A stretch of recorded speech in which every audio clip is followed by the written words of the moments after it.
Hello, everyone, and welcome back to another episode of English Over Tea. Listen and speak.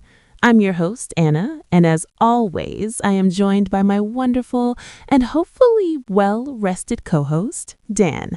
How are you doing today, Dan? Have you got your tea ready for our chat? Hey Anna, hey guys. I've got my Earl Grey right here. It's steaming hot, just the way I like it.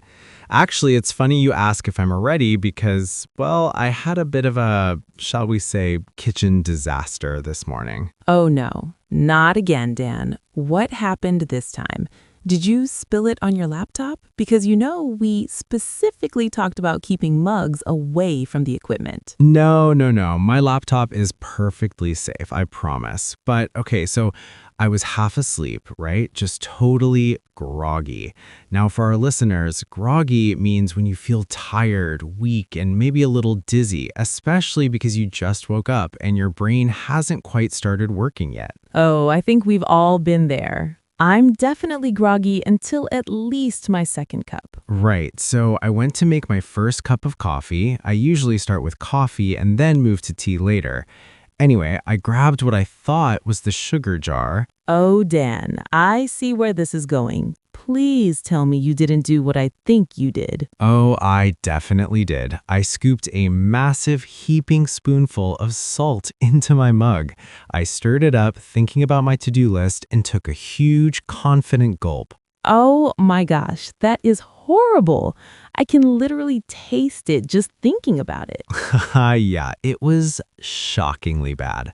But let me tell you, if you ever need to wake up quickly, a mouthful of hot, salty coffee will absolutely do the trick. I was instantly awake, no caffeine needed. Note to self, keep the salt and sugar in very different, clearly labeled containers. But that actually ties in perfectly with what we're going to be talking about today. Does it? Does today's episode involve a guide on how to ruin your breakfast? No, well, hopefully not. Today, we are diving into talking about daily life and personal experiences in English. English-speaking topics on daily life and personal experiences are important because they allow you to effectively communicate your thoughts, feelings, and experiences in various social situations. It helps you connect with others, share your stories, and build stronger relationships in both personal and professional settings. This is so important because, Dan, when you meet someone new, you don't usually start by discussing quantum physics or the complexities of international law. You start with small talk. Ooh, small talk. That's a great phrase. Anna, for those listening who might be hearing it for the first time, what exactly is small talk? Good catch. So, small talk means polite conversation about unimportant or everyday things. It's what you do to break the ice, which means to start a conversation in a friendly, relaxed way when you don't know someone very well. We talk about the weather, what we did on the weekend, or, of course, our morning routines. Perfect. So let's jump right into that first big topic, my morning routine. Even if it involves accidental salt, everyone has a sequence of events they follow. Right. And describing your routine is one of the most practical skills you can have. It makes your conversations flow naturally. Let's give our listeners a solid example sentence they can use. How about this? Every morning, I start my day with a refreshing cup of coffee. Oh, I love that. Let's break down the word refreshing. It's a really nice descriptive adjective, isn't it? It is.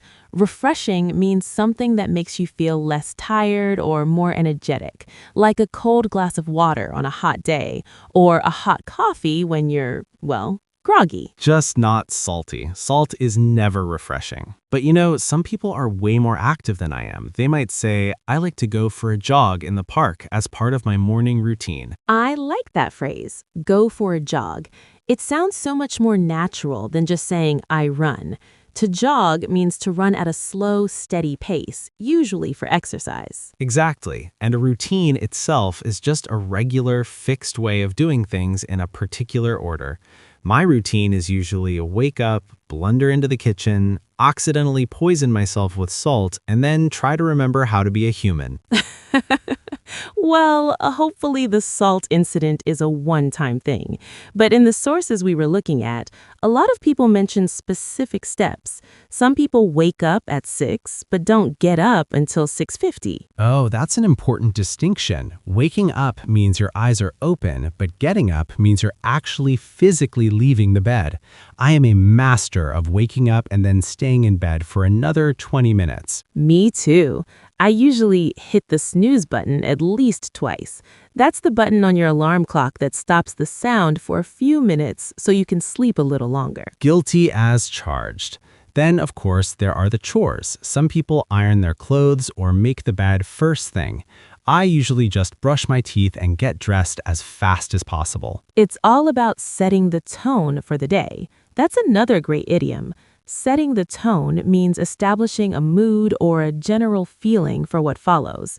If you have a calm morning, you usually have a calm day. Unless you're like me and you spend your morning doom scrolling. Ah, the dreaded doom scrolling. We should explain that one. It's a newer slang term for when you spend a lot of time reading negative news or endlessly scrolling through social media on your phone. It's a bad habit that definitely doesn't set a good tone. It really doesn't. I'm trying to replace it with reading a book, but, well, the phone is always right there on the nightstand. It's a struggle, but the key for our listeners is to practice describing these steps. Use transition words like first, then, after that, and finally to connect your actions. It makes your English sound much more organized. Like first, I wake up. Then I have a shower. After that, I make breakfast. Finally, I leave for work. Simple, but effective. You know, Anna, talking about all these strict morning routines and schedules, it makes me think about the only time my routine completely, well, it just disappears. It completely goes out the window. Goes out the window? Oh, that's a fantastic idiom for our listeners. When a plan or a routine goes out the window, it means you completely stop doing it or abandon it. Usually it's because circumstances have changed or you just don't need it anymore. And I bet I know when your routine goes out the window. Yeah? Take a guess. I bet you can't. Let me see. Is it when you're on vacation? Yes, exactly. When I'm on a trip, especially with my family, I don't care about the news, I don't care about my phone, I just want to relax and, eat my weight in local snacks. Which actually brings us to our second big topic for today, doesn't it? It sure does. Topic number 2, a memorable family vacation. You know, Dan, talking about travel and past trips is a huge part of everyday English conversation. People love asking, where did you go for your last holiday? Or what's the best trip you've ever taken? They really do. It's like the ultimate small talk topic because everyone has an opinion on it. And family vacations are usually full of, well, interesting stories. Sometimes good, sometimes bad, and sometimes just plain weird. Totally. It's like that essay I was reading earlier. Life is like a roller coaster ride with several ups and downs. A roller coaster ride is an idiom we use to describe a situation that has many sudden or extreme changes, just like the ride at an amusement park. Vacations are exactly like that. Oh, tell me about it. My family vacations are 10% sightseeing and 90% trying to find a bathroom or arguing about which way the map is pointing. Well, let's look at our first example sentence for this topic so our listeners can start practicing. It goes like this. During our family vacation to Nainital, we enjoyed looking at the mountains. Okay, hold on. Nainital. That's a beautiful place, right? It sounds exotic. It is. It's a very famous hill station in India. It's built around this stunning lake. But let's look at the structure of that sentence because it's really useful for anyone listening. During our family vacation to, and then you just add the place. Right. During our family vacation to London or during our family vacation to Tokyo. It's like a template. And the second part of the sentence is great too. We enjoyed looking at the mountains. Notice the grammar there, guys. Enjoyed followed by an ing verb. Enjoyed looking. That's a common mistake, actually. You wouldn't say, we enjoyed to look. You have to say, we enjoyed looking, or we enjoyed eating local food, or we enjoyed swimming. Exactly. But wait, Anna, I have to ask, you mentioned earlier that family vacations can be full of bad stories that turn into good ones. Come on, spill the tea. Spill the tea. I love that one. For our listeners, to spill the tea is a very common slang phrase that means to share some gossip or tell a juicy, funny story that might be a little embarrassing. So, Dan, are you ready to spill the tea on your family? Oh, I am. So I must have been about 10 years old. My family decided to drive down to the coast for a big beach holiday. We packed the car the night before, woke up super early, the classic early morning road trip start. My dad was so proud of how organized he was. Oh no, I feel a butt coming. Oh, it's a big but. We drove for 6 hours. 6 hours of are we there yet? And I'm hungry. We finally pull up to the beach house. My dad opens the trunk with this big triumphant smile, and it's completely empty. Wait, no, are you serious? I wish I wasn't. My dad had taken the suitcases out to reorganize the trunk the night before so everything would fit perfectly, and he just left them sitting in the driveway at home.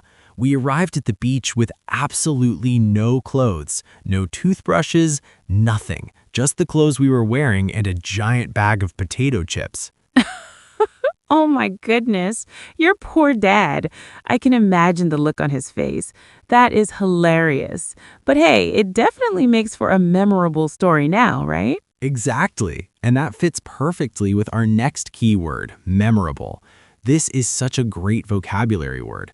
If something is memorable, it means it is worth remembering or easy to remember, usually because it's special, unusual, or, well, traumatic in a funny way. Like forgetting all the luggage. Extremely memorable. But in our other example sentence, it says, one of the most memorable family vacations was when we visited the Taj Mahal. Now that is a bit more dignified than my beach story. The Taj Mahal is iconic. But look at that phrase.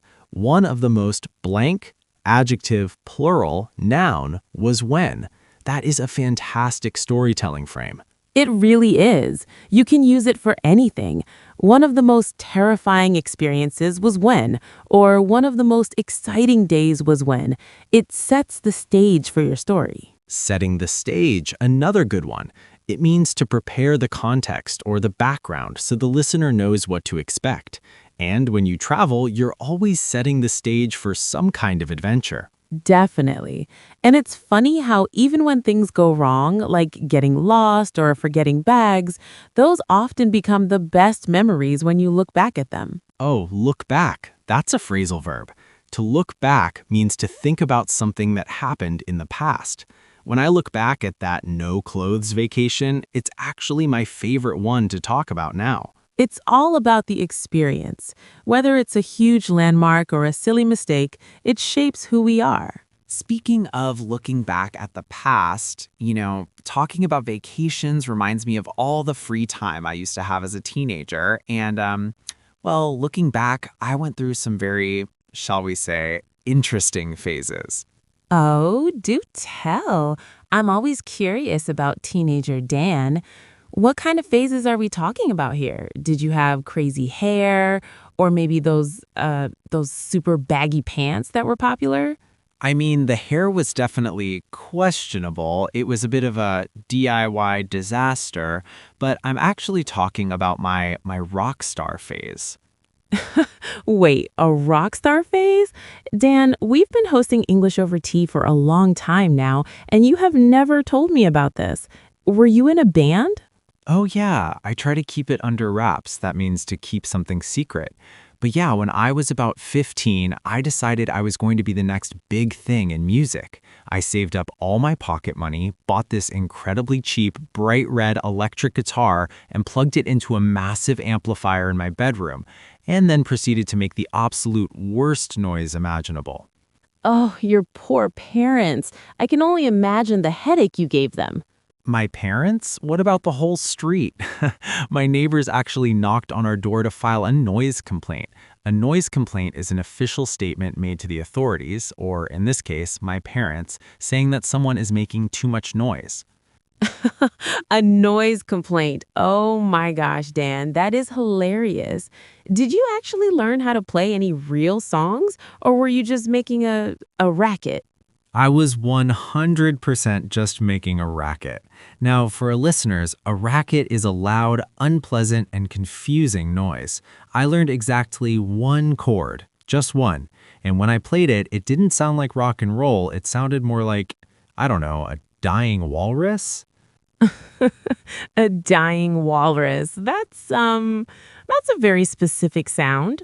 It was haunting, Anna, truly haunting. So after the neighbor complained, I just hung the guitar on my bedroom wall and proudly told everyone at school that I was taking a break for creative reasons. Taking a break for creative reasons. That is brilliant. You were saving face. That's an idiom meaning to avoid humiliation or to keep your reputation intact.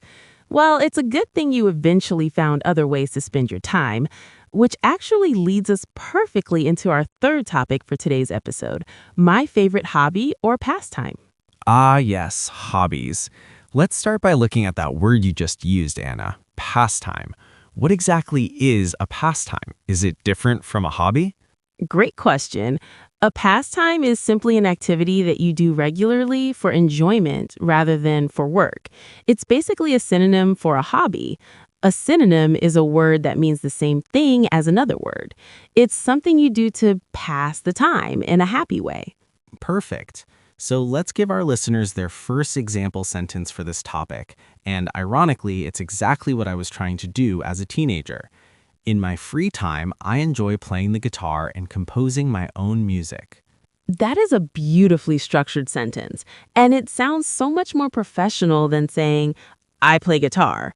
Starting with the phrase, in my free time, is a really natural and common way to introduce a hobby in English. You can use it for anything. In my free time, I enjoy reading, or in my free time, I enjoy baking. Oh, baking is a great one. My mother and I used to bake to unwind, which means to relax after a period of work or tension. But let's look at that word composing from the example. Right. To compose means to write or create a piece of music, or even a poem or a letter. It implies that you are creating something carefully. It's definitely a step up from just making a racket in your bedroom, Dan. Hey, my dying walrus chord was very avant-garde. That means it was new and experimental. But okay, fair enough. Since I clearly failed at music, let's look at a totally different kind of hobby. Here is our second example sentence for this topic. One of my favorite hobbies is gardening, and I love growing flowers and vegetables in my backyard. I love this one. Gardening is such a popular pastime because it's so peaceful. Are you much of a gardener, Dan, or do the plants run away when they see you coming? Well, I try, I really do, but I have to admit I don't exactly have a green thumb. Ooh, green thumb. Listeners, grab your notebooks for this one. If someone has a green thumb, it means they have a natural talent for growing plants. Everything they touch just seems to grow and bloom beautifully. Right, and I have the opposite. I have a black thumb of death. If you give me a beautiful, healthy houseplant, I will somehow accidentally destroy it within a week. I either overwater it, give it too much water, or I completely forget it exists. There is no in between. Well, at least you're honest. But let's look at the grammar in that sentence because it has a very common trap that English learners fall into. The sentence starts with, one of my favorite hobbies is... Yes, this is a huge point. Notice that hobbies is plural with an S at the end, but the verb that comes after it is, which is singular.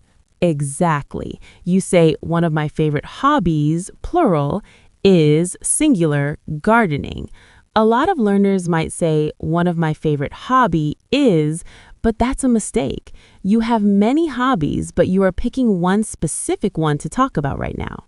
Right, you could also use it for other things. One of my favorite movies is, or one of my favorite books is. It's a fantastic structure to practice until it feels like second nature, meaning you can do it without even thinking about it. Definitely. And the last word in that example was backyard. In American English, a backyard is the area of land behind your house. In British English, they would usually just call it a garden. Yeah, I've always been a bit jealous of people with nice gardens. There's something so rewarding about growing your own food. Even if I can't keep a cactus alive, I really respect people who can just walk out and pick a fresh tomato for their dinner. It's all about the effort you put in. Whether it's music, gardening, or even collecting stamps, hobbies make our daily lives so much more interesting. You know, Dan, listening to you talk about your black thumb and, effectively destroying all those poor hand plants in the last section, it actually makes me wonder about your childhood. Like, were you always this, let's say, challenged when it comes to nature? Okay, wow. Calling me out right away. But yeah, actually, I think my total lack of gardening skills definitely traces back to when I was a kid. It's a deep-seated issue, Anna. Really? Do tell. What did little Dan do to nature? I'm picturing you trying to talk to the squirrels or something. No. It was much worse. So I must have been about, maybe 5 or 6 years old, and my mom was out in the backyard, very carefully planting some actual beautiful flower bulbs. And I was just standing there watching her, totally fascinated by the idea that you put something in the dirt, wait a bit, and something amazing grows out of it. Oh no, I feel like I know where this is going. Please don't tell me you tried to plant your lunch. No, not my lunch. So I went into my bedroom, found my absolute favorite plastic T-Rex toy, took it out to the backyard, dug a massive hole, and buried it. I watered it every single day for a month, Anna. Every single day. You were trying to grow a dinosaur tree? That is the most Dan story I have ever heard. I wanted a dinosaur tree. Or at least in my 5-year-old brain, I thought the dirt would magically create a second T-Rex for me to play with. But eventually, I just lost the toy entirely because I forgot exactly where I buried it. So that was the official end of my gardening career. Oh, that is just too funny. A plastic dinosaur tree. But you know, taking this little trip down memory lane is the perfect way to introduce our next topic for today. Wait, trip down memory lane? That's a wonderful idiom for our listeners. Let's break that one down before we go any further. Absolutely. A trip down memory lane means spending time remembering the past, usually happy or nostalgic memories. It's like you are walking down a street or a lane where all your old memories live, and you're just visiting them for a while. I love that image, and it fits perfectly because our fourth topic today is all about a childhood memory. We all have them, whether they involve burying toys or, whatever normal kids do. Exactly. And being able to talk about your childhood is a great way to connect with people in English. It shows a bit of vulnerability, which means being open to showing your feelings or mistakes. And it lets people get to know the real you. So let's look at our first example sentence for this topic. One of my fondest childhood memories is building sandcastles at the beach with my siblings. That is a beautifully constructed sentence, and there's a really lovely vocabulary word right at the beginning. Fondest. Anna, how would you explain fondest to our listeners? Well, to be fond of something means to have a strong liking or affection for it. So your fondest memory is your absolute favorite, most cherished memory. It's the one that gives you a warm, happy feeling when you think about it. Right, like I have fond memories of my grandmother's cooking. And in the example sentence, the person has fond memories of building sandcastles with their siblings. That's another great word that sometimes trips people up. Yes, siblings is just the formal, gender-neutral word for brothers and sisters. Instead of saying, I went to the beach with my two brothers and my sister. You can just say, I went to the beach with my siblings. It's much quicker and sounds very natural. And building sandcastles is such a universal childhood experience, isn't it? Though I always used to get so upset when the tide came in and washed my castle away. Oh, the tide. That's a good nature word. The tide is the regular rising and falling of the ocean's surface. When the tide comes in, the water creeps higher up the beach and then, well, goodbye sandcastle. Exactly. Total devastation for a 7-year-old. But speaking of things that cause high emotions for kids, let's look at our second example sentence for this topic. I still remember the excitement of my first day of school as a child. Excitement or absolute terror? Because I definitely cried on my first day of school. I was like a little baby, just like the student who wrote that essay we were looking at. Yeah, maybe a bit of both. Actually, a lot of kids probably have butterflies in their stomach on their first day. Ooh, butterflies in your stomach. Listeners, you definitely want to write that one down. It's a very common phrase. It is. Having butterflies in your stomach means you feel very nervous and fluttery inside, usually right before doing something important or scary, like the first day of school or giving a big presentation at work. Spot on. But let's look closely at the structure of that sentence. I still remember the noun of. It's a really powerful way to frame a memory. I still remember the excitement of. Yeah, you can use that for all sorts of sensory memories too. Sensory means relating to your senses: sight, smell, taste, touch, and sound. Like, I still remember the smell of fresh rain in my hometown, or I still remember the taste of my mom's homemade cake. Exactly. Using those senses makes your stories in English so much more vivid and interesting. It paints a picture in the mind of the person listening to you. Paints a picture, another great idiom, meaning to describe something so well that the listener can easily imagine it. It really does elevate your English. It's much more engaging than just listing facts. It invites the other person to share their feelings too. Like if I tell you about the excitement of my first day, you might immediately reply with, "Oh, I was so nervous on my first day." It keeps the conversation flowing naturally, which is what we're always aiming for. You know, Anna, after talking about my failed guitar career and my dinosaur tree, I think it's safe to say I wasn't exactly a prodigy as a child. Well, Dan, a prodigy is a young person with exceptional qualities or abilities. And while burying T-Rexes in the backyard is, let's call it creative, I'm not sure it qualifies you as a musical or botanical genius. But surely you've mastered something as an adult.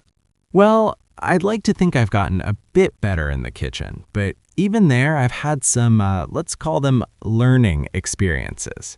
Oh, I love that. Learning experiences is such a polite way of saying massive, embarrassing failures, isn't it? Exactly. It sounds much more professional on a resume.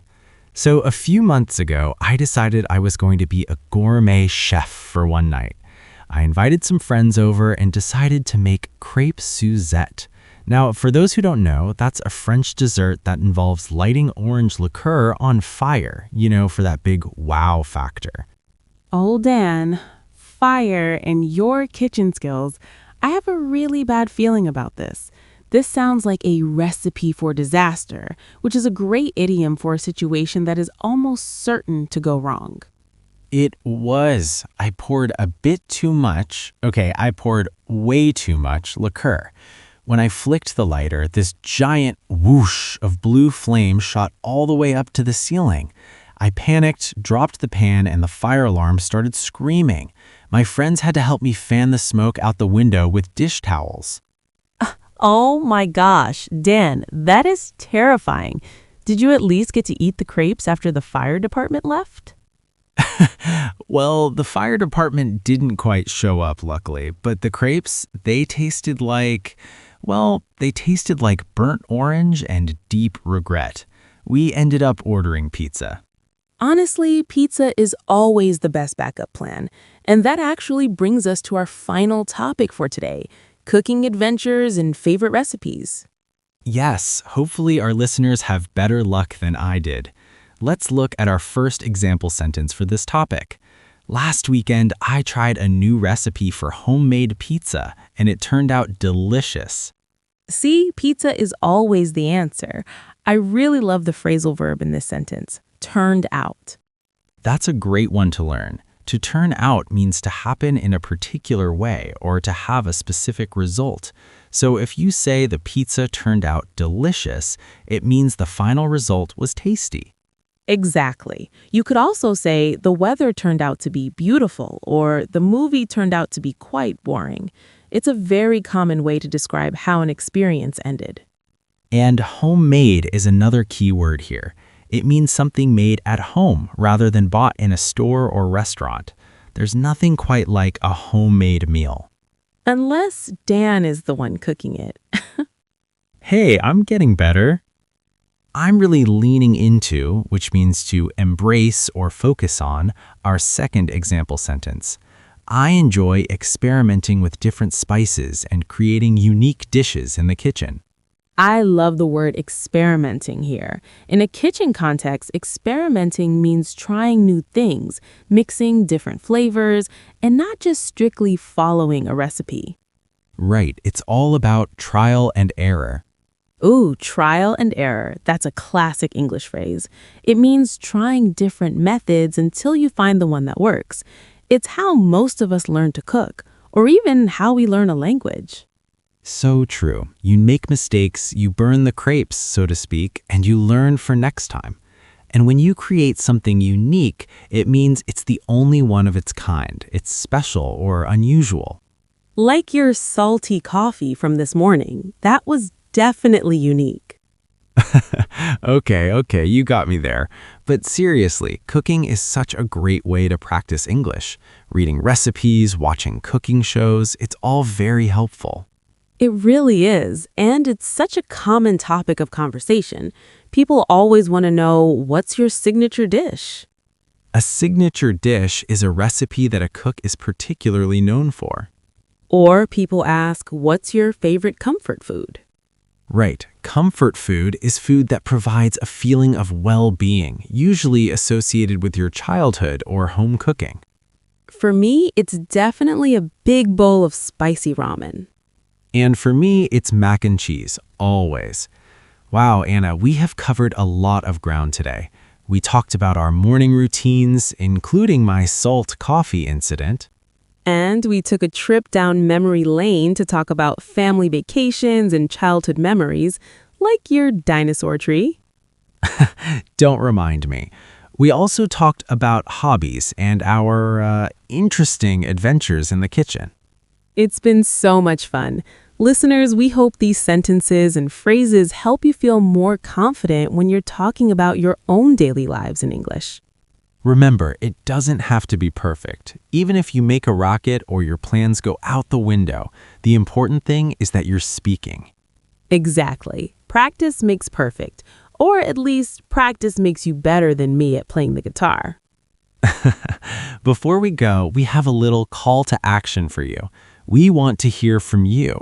What is one of your fondest childhood memories? Or maybe you have a kitchen disaster story like Dan. Yeah, please share. Leave us a comment or send us a message. We love hearing your stories. And if you enjoyed today's episode, don't forget to subscribe to English Over Tea, listen and speak on your favorite platform. And give us a rating if you can. It really helps the show. Thank you all so much for listening and for spending your time with us today. It's been a blast. Until next time, keep practicing, keep drinking tea, and keep speaking. Bye, everyone. Bye.